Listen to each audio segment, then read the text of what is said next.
In order to be able to access the contents of your drum, you can use a spout or a drum pump to dispense your product. We'll show how to open the fitting of an open head drum with a wrench. That's after you've put your product in it though, because at BASCO, we get things right. Well, most of us. Hey Frank, what's up? Not much.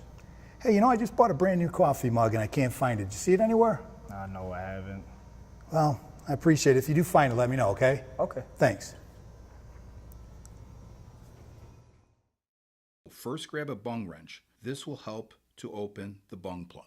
Now, place his head within or on the top of the bung and press on it. While holding this pressure, simply twist the wrench within or on the bung. Keep twisting to continue the loosening process. Soon, the bung uncaps. Simply lift the bung up and out. You don't drink coffee. Who doesn't drink coffee?